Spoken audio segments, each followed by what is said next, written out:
August 17, 1944, in northern France, near a place called Falaise, a big American truck called the GMC cckw was left on the side of the road, its cover ripped by bomb pieces and its motor still warm. The American group it belonged to had been attacked by German planes, one of the few times German aircraft were even seen in France. By then, German army mechanics from the 276th Infantry Division walked up slowly, looking at what Americans called a deuce and a half. One of them said, "Get the Hauptfeldwebel. This one looks fine." What they found in the next hour proved what many had started to believe.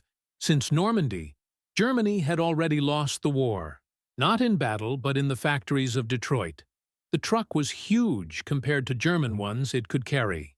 2.5 tons, and made the Opel Blitz look small, but the mechanics saw something strange. It was not hard to understand. The 6-cylinder motor was open and easy to reach. Every part was marked clearly.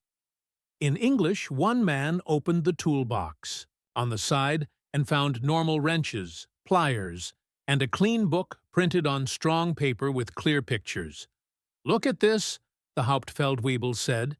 Turning the pages, everything is shown with pictures. Even a kid could fix it. They had caught Americans trucks before, but never studied one this closely. The markings showed it was a 1943 model, cckw 353, the long type. It was one of thousands built that year in the Pontiac plant. Thousands from one place. The first check showed the idea behind it. The GMC 270 motor made 104 horsepower from 269 cubic inches. Not strong by German numbers, but the mechanics saw that power was not the point. Every bolt was the same size, every nut fit the same wrench. The spark plugs were easy to reach, and you could change the oil filter by hand without any tools. "This is made for fools," one mechanic said, but the Hauptfeldwebel stopped him and said, "No, this is made for an army of millions where most men are not mechanics. This is smart," and he was right. The GMC was not built for perfect design. It was built for America's huge army, where farm boys from Iowa and factory men from Pennsylvania had to drive in battle with very little training. Every part was made so it could be found easily and changed quickly. Nothing was rare, nothing needed special skill. They looked at the 6-wheel drive system. A simple lever turned on the front wheels, while their German Opel Blitz trucks had only back-wheel drive, always getting stuck in the wet French dirt. Needing skillful driving, this American truck could move through mud and rough ground without stopping the suspension. Used plain leaf springs, rough but very strong. The Hauptfeldwebel thought about the fancy torsion bar system on the Opel. It looked nice, but needed factory tools to fix. These leaf springs could be hit with a rock and straightened again. The most shocking thing was the numbers on the frame. It showed Pontiac Plant Number 1 and said this truck was one of about 150,000 made in 1943, only 1 year from one factory. That was more than all the trucks Germany made of every type. One mechanic started counting. If one American factory makes this many, how many factories do they have? The answer was many. GMC, Chevrolet, Studebaker, International Harvester, Dodge, and Ford, all making trucks just like this, all built to the same army plans, all with parts that fit each other. That night, the unit supply officer came to see the truck he had worked in the Opel factory in Brandenburg before the war and knew how cars were built. "We are seeing this the wrong way," he said. "We see a plain truck," the officer said, "but this shows a whole way of building things that we cannot copy."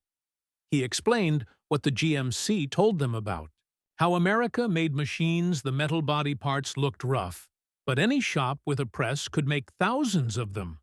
The wooden back was made from normal boards. Any sawmill could cut.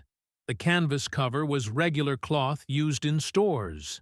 Nothing was Rare, everything was easy to find. "Look at the frame," he said, pointing at the ladder-shaped base. It was made from straight steel bars welded together. Any steel factory could make that. But our Opel trucks use carefully shaped frame rails that need special tools and molds the Americans built for what they had huge factories and endless materials. The GMC was not fancier than the Opel Blitz, but it was better in the thing that mattered most.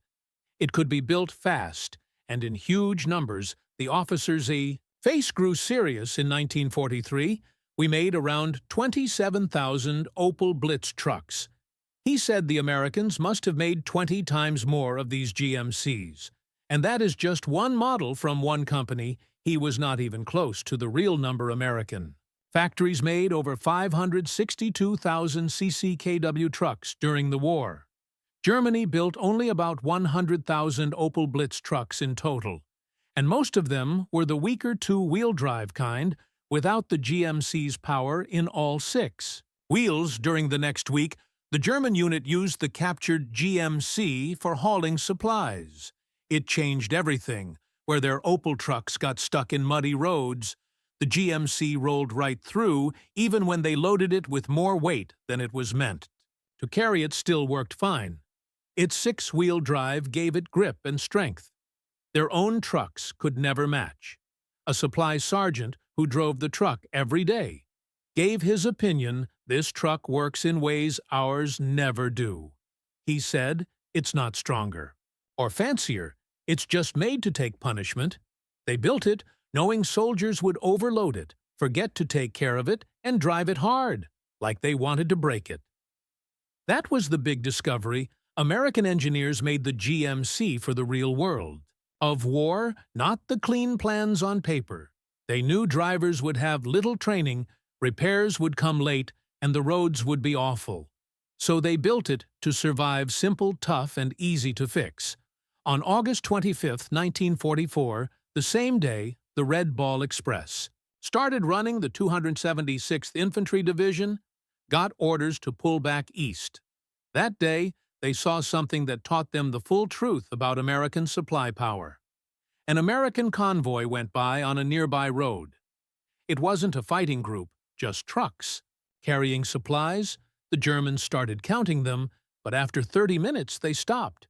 There were too many, truck after truck after truck, all the same, all GMC CCKWs, all filled with gear, moving smoothly toward the front line.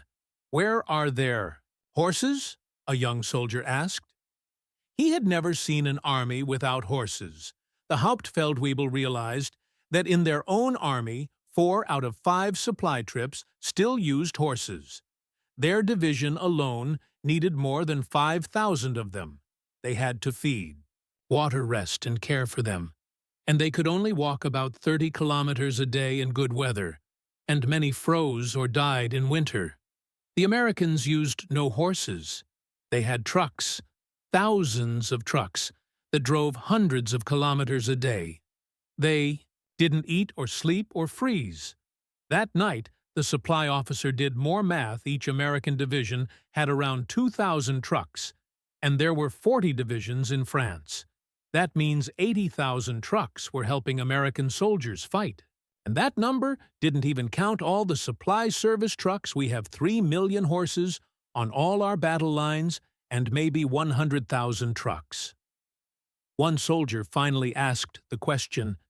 Everyone was thinking, how can they make so many vehicles? The answer was hard to say. American car factories were built for huge production long before the war. Ford's assembly line and GM's big factory systems already made millions of cars. When the war started, they just switched to building Army trucks. The same buildings that made Chevrolet cars now made GMC trucks. The same workers who built Oldsmobiles now built military vehicles. They didn't have to change much because they already used the same idea, make parts the same, so they fit together, make everything the same size, and build in huge numbers. Germany had great engineers, but no big system for this. The Opel factory in Brandenburg, even working at its best, could not match one American factory. And America had many such factories. By September 1944, the German unit had captured 3 more GMC trucks and a Dodge WC63. The mechanics saw something amazing. Parts could be swapped not only between GMC trucks, but between brands. A carburetor from a GMC fit right into a Dodge. The electric pieces matched, and even the tires were the same size. They have made all their trucks the same. The supply officer said they use one set of rules for all companies. That means any mechanic can fix any truck, and any parts store can give pieces for any vehicle. Their whole supply system works together as one smooth machine, something we have never achieved. The German army used trucks from many different makers, and none of the parts fit together. A mechanic who knew how to fix an Opel could not always fix a Bussing or a Mercedes. The parts stores had to keep hundreds of kinds of pieces for many truck types. It was a supply mess. On October 3, 1944, their remaining trucks stopped moving because no fuel arrived. The horses could eat from the fields, but the trucks just sat still. The Americans had no such trouble. Their long supply lines with thousands of GMC trucks kept bringing gas to the front lines without stopping. The German mechanics, who could not move anymore, spent their time studying the captured American trucks. One of them finally said what they all were thinking: we made our vehicles to be perfect. They made theirs to be just good enough, but they built so many that they win in a total war. The Hauptfeldwebel wrote a full report about the GMC cckw. He described every detail: the shared parts, the easy fixing steps, and the tough build that gave up beauty for strength. The report explained that the Opel Blitz might use less fuel and turn easier, but those things did not matter. When Germany built only one truck for every 5 or 6, the Americans made it ended with a hard truth. American vehicle production shows a factory power. We cannot equal their way of building, puts numbers and sameness above fancy design. And that simple idea is what wins wars. In long wars, this way of building has shown to be powerfully effective. Many reports like this were reaching German army headquarters. From every front, German intelligence officers gathered the numbers of American production and grew more worried each time. The totals were huge.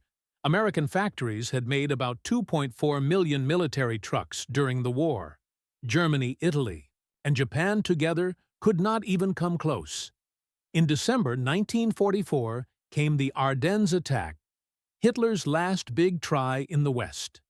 The plan for supplies depended on taking American fuel because Germany did not have enough of its own soldiers, were told, to use captured American trucks whenever they could because their own supply lines could not keep up. The situation was painfully ironic. Germany's final big attack depended on the same trucks and gas that showed why they were losing. The 276th Infantry Division joined that attack using their few captured American trucks, along with the last Opel vehicles they had when the attack stopped. It was not just because of strong American defense, though that was very tough. It was mostly because Germany's supply system fell apart. Tank units had to leave their tanks behind when no fuel arrived. Foot soldiers had to use wagons pulled by horses again because their trucks had stopped. While that happened, the Americans kept moving supplies. Like a machine, even though the Red Ball Express had ended in November, American supply lines were now running smoothly from the ports of Antwerp, Brussels, and Cherbourg, keeping their army always moving forward. Trucks carried supplies on roads that got better each week as American engineers fixed bridges and rebuilt French roads. The American army worked like a giant machine powered by factories and industry on a level Germany could never reach. In January 1945, when the Ardennes attack failed and German troops had to pull back, the captured GMC trucks became priceless. They still ran strong, while most Opel trucks had broken down under the same hard use. The reason was not just care. It was the way they were built. The GMC was made to take damage and keep going. The Opel was made to be perfect and tight, but it could not handle rough war life. By March 1945, the 276th Infantry Division was holding positions in the Rhineland. The Americans had already crossed the Rhine River in great force. The German mechanics watched the American supply lines move with a mix of respect and sadness. They have built an army that runs on supplies, and they have built a supply system that cannot be stopped. The Hauptfeldwebel said, "Our army was made for short, fast battles where skill could beat numbers. We never planned for this years of endless fighting against an enemy that makes new machines faster than we can destroy them." The division gave up on April 18, 1945, and became prisoners. They were taken to camps in American GMC trucks. The trip itself taught them one last lesson about American power at a camp near Koblenz. They saw hundreds of American trucks parked in neat rows. Young American soldiers worked on them, calmly fixing and checking everything. Parts were everywhere. Tools easy to find. The manuals were so simple that even a new soldier could do hard repair work. One captured German mechanic talked with an American motor sergeant who was kind and open, even though they had been enemies. "Your mechanics," the American sergeant said with a grin. "Hell, we could use more mechanics. Can you fix these trucks?" He pointed toward the line of GMCs. "Yes," one German answered. "We kept a few running good," the sergeant said. "War is done for you, but these trucks still need care. I can put you in the motor pool better than sitting behind the fence." So over the next few weeks, the German mechanics worked side by side with American soldiers, fixing the same trucks that had beaten them. The sergeant talked openly about how they kept them running. "We build everything for speed and easy fixing. Same parts, simple steps. See this engine? 2 men can take it apart and rebuild it in 8 hours with just field tools. Try doing that with one of yours." The German mechanic nodded. He knew the truth. An Opel engine needed a full factory and special tools to repair. "We built for exact detail. You built for simple use." "Exactly," the sergeant said. "In peace, your way might make nicer trucks, but in war, our way makes trucks that keep moving. How many of these do you think we built?" "I'm not sure." "Hundreds of thousands." The German said, "More than 500,000 of this kind alone." The sergeant told him, "And then there are the Dodges, the Studebakers, the Internationals, millions of trucks, all together. That's what won the war. Not fancier machines, but more of them than you could ever destroy." He laughed. "You know, the funny thing, these trucks aren't even special. We used normal truck designs, hardly changed them for the army. Same motors, same transmissions, we just made them stronger and built them by the millions." This was the lesson the German mechanics fully understood. America had won not just with factories, but with a way of thinking about industry. They built everything to be mass-produced, made every part the same, kept things simple and focused on reliability. Instead of fancy designs, their supply chains could keep running forever. The captured mechanics spent months in prison camps, many assigned to American motor pools. They saw the American system every day, huge convoys of trucks rolling through Germany, repair shops full of spare parts, more than whole German divisions had ever owned. The system was so efficient that broken trucks were often replaced instead of repaired, because new ones came faster than fixes could be done when they were finally sent home. In late 1945, they returned to a country in ruins, cities, smashed factories, gone but American.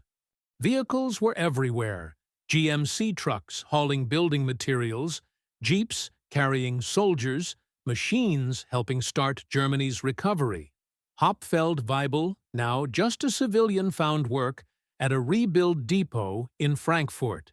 His skill with American trucks made Him valuable one day while showing young Germans how to maintain engines, he thought about what the war had really shown him. Before the war, we believed German engineering was the best, that fine quality could beat sheer numbers. We were wrong, the high. Americans understood modern war better than we did. They built good enough machines, but built so many that no one could stop them. They standardized everything and never looked back. They built for the kind of army they had, millions of regular men. Not the elite specialists we imagined we'd have, he said, pointing at the GMC trucks in the yard. These trucks aren't fancy machines, but they won the war because there were so many. Every one of them used the same parts any soldier could drive. Any mechanic could fix one that was the real genius. Not one great vehicle, but a system that built and kept them running. By 1947, the Marshall Plan was sending aid into Germany, mostly carried in American trucks. German mechanics kept them running using everything they had learned from years of work and watching when Germany's factories began to rise again. They copied much from American methods, standardizing every part, designing so things could be made fast and shared. Across models, the GMC cckw stayed in American service into the 1960s. Proof of how tough it was, many were used even longer by Allied forces. The Opel Blitz, though a fine truck, became a sign of how Germany's industry had failed during the war. In the years that followed, German car makers mixed their old precision with America's mass production skills. Companies like Mercedes-Benz, BMW, and a rebuilt Volkswagen built cars that joined both ideas, fine engineering made for easy, large-scale building, and the old Wehrmacht mechanics who had worked on both sides' trucks became prized experts in rebuilding. They knew the strengths of each system and could explain why the American way had lasted through a long, hard war. One of those consultants said in a 1967 interview for a car trade magazine, "The GMC truck showed us that in modern war, perfection is the enemy of good enough. Germany built beautiful vehicles, but they were too hard to make in big numbers and too complicated to fix in the field. America built simple, solid trucks that could be made by the millions and fixed by almost anyone. We didn't lose because our engineers were bad. We lost because we didn't understand what total industrial war really needed." The article had a photo of a shiny restored GMC cckw in a museum. The caption said, "American, GMC cckw deuce," and a half-truck over 560,000 made from 1941 to 1945. These trucks powered the Red Ball Express and showed the American way of mass production and standardization. Beside it sat a restored Opel Blitz. Its sign said, "German Opel Blitz, 3-ton truck, about 100,000, made from 1937 to 1944. Great design, limited by low production and missing 4-wheel drive." In most models, the picture said both trucks were good, but one existed in huge numbers, with shared parts, easy repairs, and a supply system that never stopped. The other was well made, but too few to matter. The same German mechanics who had first studied that captured GMC back in August 1944 had already seen what the future of warfare and industry would look like. They had understood right away what that truck meant. They had seen the future and Germany's past, the American way of building things born in the car factories of Detroit and improved through years of mass production had proved to be the best method for modern war. The new GMC cckw was not just a truck. It was a teacher that showed hard truths about industrial war, about smart design, and about how sometimes having a lot of something can be its own kind of strength for the German mechanics who worked on those trucks, first as prisoners, then as civilians rebuilding their country. Those lessons stayed with them forever and changed German manufacturing for many years. The story of the German army mechanics and the GMC truck is really about learning by losing. They once believed German skill and precision would always win, that perfect machines mattered more than numbers. But the simple, strong, and endless American trucks proved them wrong. That hard truth later helped rebuild Germany, turning defeat into wisdom, and making them a rich, modern nation shaped by lessons from the thousands of American trucks that had rolled across Europe. The mechanics who once drove those captured GMCs admitted they had never seen vehicles like them, not because they were better built, but because America had mastered mass production. That honest and humbling realization became the first step toward the knowledge that rebuilt a nation.